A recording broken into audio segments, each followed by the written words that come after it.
Hola, atentos saludos, soy Carlos Wilson. Vamos a realizar la grabación del grado de manipulación de la variable para un diseño de investigación.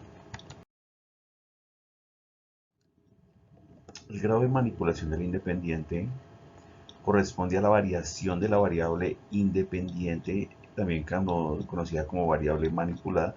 Corresponde a aquella que es manipulada por el investigador y que genera uno o más resultados. Es decir, es la parte inicial del experimento que va a ser afectado por un factor externo que debe ser estrictamente controlado. Los grados de manipulación de las variables eh, implican que haya una serie de grupos para que pueda ser ejercido un control paralelo sobre los mismos.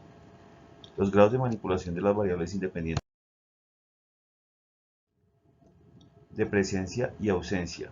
Se trabaja con dos grupos diferentes. En uno se expone la presencia de la variable independiente y en el otro no. Se va analizando los cambios en cada uno de los procesos para ver cuáles cambios se han desarrollado. La variación de dos grados. En este caso hay dos grupos específicos. El grupo experimental, que es aquel que es expuesto a la variable independiente, y el otro que es grupo de control, que no tiene presencia de variable independiente. En este caso, el grupo experimental es evaluado en función de control. Uno de estos casos son aplicados en la industria farmacéutica, en donde los pacientes son expuestos a un determinado fármaco que funciona y se les coloca un nuevo fármaco que en teoría es mejorado para poder ver cuál es su relación en la evolución de la enfermedad. Más de 2 grados. La variable independiente es manipulada en más de 2 grados.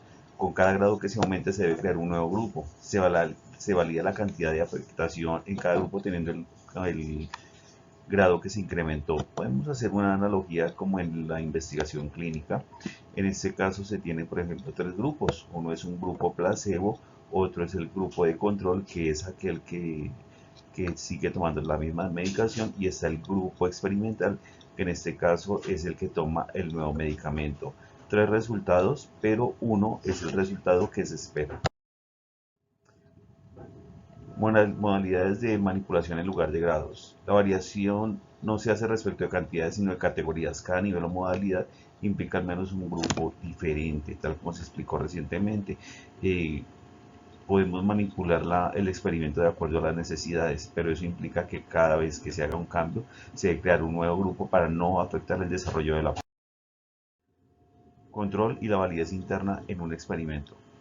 El control del experimento es el proceso mediante el cual se anticipa y define qué debe ocurrir en el experimento entre la variable independiente y la variable dependiente, es decir, entre el antecedente y el consecuente, sin que haya afectación. Desde el comienzo, el control debe ser total sobre el experimento. Un ejemplo, cuando se van a probar nuevos neumáticos, se tiene que tener claro cuáles son los neumáticos, en qué pista se va a correr, a qué velocidad, con cuánto peso, a cuánto tiempo inflado. Todo eso debe estar controlado antes de. No se puede llegar a un momento de improvisar con cuántas libras de presión se van a inflar los neumáticos, a qué temperatura va a estar en la pista. Todo eso genera desconfianza, por eso la importancia del control. Y la validez interna es cuando el experimento brinda confiabilidad por haber sido aislado de factores exógenos, externos, es decir, sabemos que ningún factor externo no controlado afectó el proceso, por lo tanto las mediciones, los análisis y las, eh, las aplicaciones respectivas son completamente. ¿Cómo se alcanza el control del experimento? Como se indicó previamente, teniendo mínimo dos grupos de comparación, uno experimental, otro de control. Obviamente, si hay posibilidad entre más grupos hayan, pues obviamente va a implicar un mayor consumo de recursos, pero un mayor nivel de fiabilidad. Otro de los controles de experimentos es mantener las mismas condiciones de equivalencia en los grupos. Lo único que puede variar son los estímulos que se apliquen al experimento, y los equipos y los procedimientos sí deben ser iguales. Es decir, necesitamos experimentar siempre desde el comienzo con los mismos elementos en los grupos.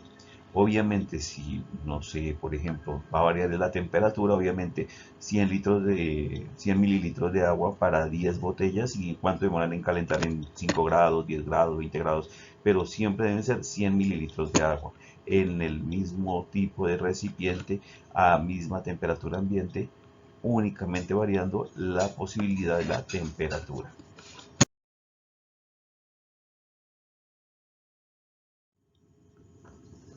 ¿Cuál es la función de la validez externa en el experimento?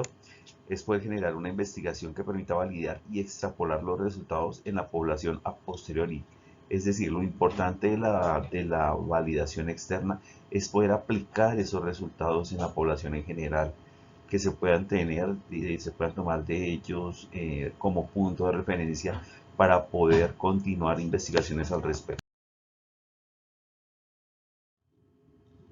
Cuando un experimento tiene validez externa, cuando se comprobó lo anterior, cuando vemos que definitivamente los datos que fueron tomados y los procedimientos pueden ser aplicados al total de la población con base en lo que se realizó con la muestra.